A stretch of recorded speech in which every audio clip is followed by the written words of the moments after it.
वसंत पंचमी हा हिवाळा संपून उन्हाळा चालू होण्याआधीचा एक काळ असतो। मकर संक्रांती नंतर म्हणजे 14 ते 15 जानेवारी नंतर सूर्य हळूहळू उत्तर दिशेकडे सरकतो आणि हवेतील उन्हाळा वाढू लागतो। हा बदल भारतीय उपखंडात खूप आल्हाददायक मानला जातो, कारण थंडीच्या तीव्रतेपासून सुटका मिळते। वसंत पंचमी ते होळी या 30 दिवसांचे संक्रमण काळानंतर खरा उन्हाळा चालू होतो। भारतीय कालगणनेनुसार वसंत पंचमी हा माघ महिन्यातील शुक्ल पक्षातील 5वा दिवस। हा महिना ख्रिस्त कालगणनेनुसार जानेवारी किंवा फेब्रुवारी महिन्यात येतो। यंदा माघ शुक्ल पंचमी तिथी 2 फेब्रुवारी 2025 रोजी सकाळी 9:14 सुरू होईल, जी 3 फेब्रुवारी रोजी सकाळी 6:52 संपेल। अशात उदय तिथीनुसार वसंत पंचमी 2 फेब्रुवारी 2025 रोजी साजरी केली जाईल। या काळात सरस्वती पूजनाचा शुभ मुहूर्त पंचांगानुसार 2 फेब्रुवारी 2025 रोजी वसंत पंचमीला सरस्वती पूजनाचा सकाळी 7:09 पासून ते दुपारी 12:35 पर्यंत असणार आहे। अशा काळात तुम्ही देवी सरस्वतीची पूजा करू शकता। मंडळी, वसंत पंचमी ही देवी सरस्वतीची जयंती म्हणूनही साजरी केली जाते। धार्मिक शास्त्रानुसार या दिवशी देवी सरस्वती प्रगट झाली आणि त्यानंतर सर्व देवी देवतांनी देवी सरस्वतीची स्तुती केली। या स्तुतीतूनच वेदांचे श्लोक निर्माण झाले आणि त्यांच्यापासून वसंत रागाची निर्मिती झाली।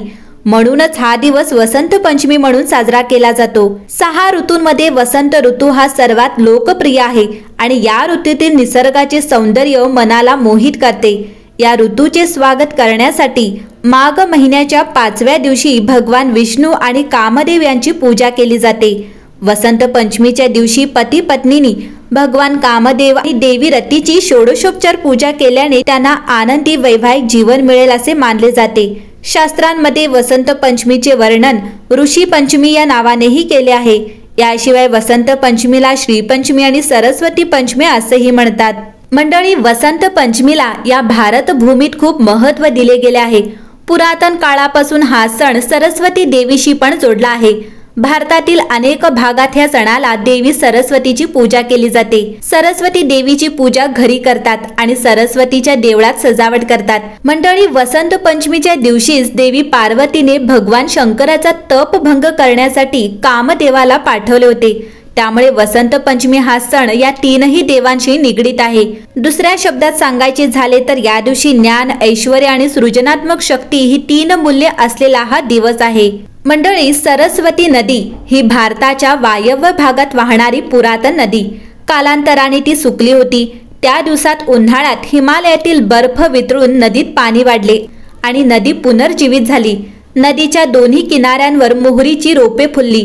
मोहरीच्या पिवळ्या रंगाच्या फुलांनी नदीची दोन्ही तट लांबपर्यंत सजून जायचे। भारतीय परंपरेनुसार पिवळा रंग ज्ञानाचे प्रतीक आहे। पिवळा रंग वसंत ऋतूचे प्रतीक आहे। देवी सरस्वती ही ज्ञानाची देवता आणि त्यामुळेच या नदीला सरस्वती नाव पडले। पुरातन काळी अनेक ऋषींनी त्यांचे आश्रम सरस्वती नदीच्याच किनारी बांधले होते। महर्षी वेदव्यास सुद्धा इथेच राहत होते। सरस्वती नदीच्या किनारी वेद, उपनिषद आणि अनेक ग्रंथ लिहिले गेले व संग्रहित केले गेले। त्यामुळेच या नदीला देवी सरस्वतीशी म्हणजेच विद्येच्या देवतेशी जोडले गेले। वसंत पंचमीला देवी सरस्वतीला पिवळे वस्त्र परिधान केले जाते, ज्याने या सणाची आणि नदीची नावे अधोरेखित होते। भाविक सुद्धा पिवळे वस्त्र धारण करतात आणि पिवळ्या रंगाच्या अन्नाचे वाटप करतात। वसंत पंचमी हा देवी सरस्वतीच्या म्हणजेच विद्येच्या देवताचा दिवस असल्याने काही ठिकाणी या दिवशी मुलांचे शालेय शिक्षण सुरू करण्याची प्रथा आहे। मंडळी, पिवळा रंग शुभ, समृद्धी आणि आनंदाचे प्रतीक आहे।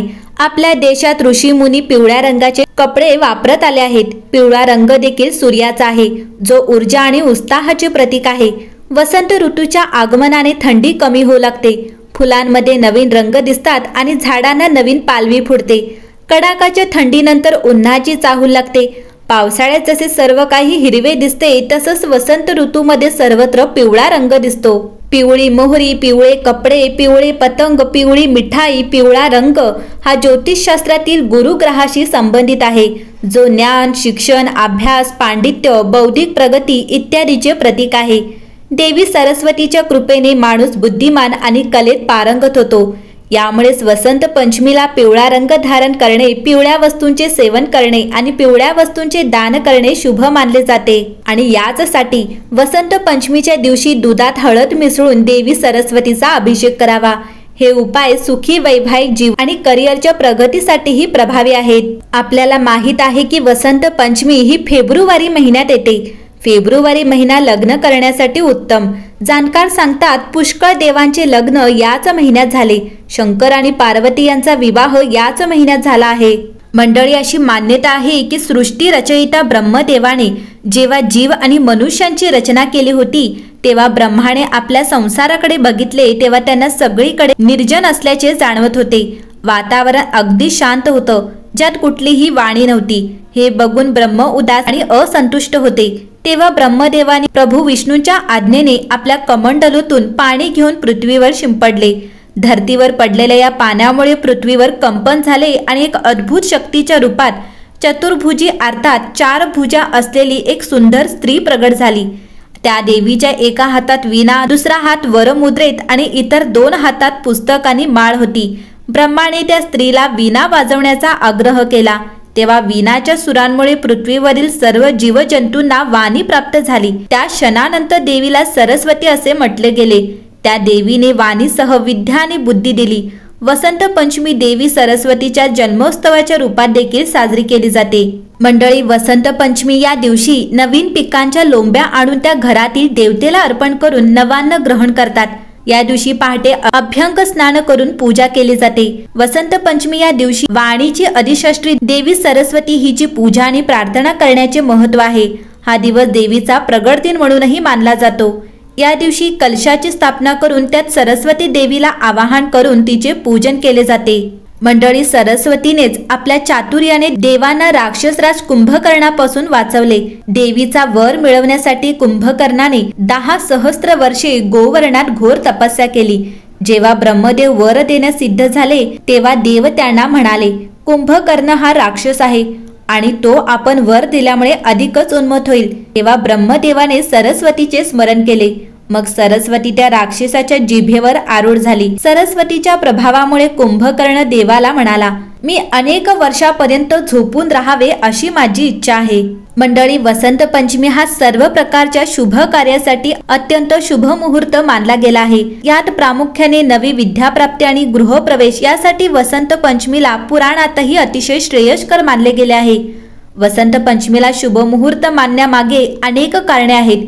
हे सर्व बहुतेक वेळा माघ मासातच येते। माघ मासाचे धार्मिक आणि आध्यात्मिक दृष्टीनेही विशेष महत्त्व आहे। या मासात पवित्र तीर्थक्षेत्री स्नान करणे हे विशेष महत्त्वाचे मानले जाते।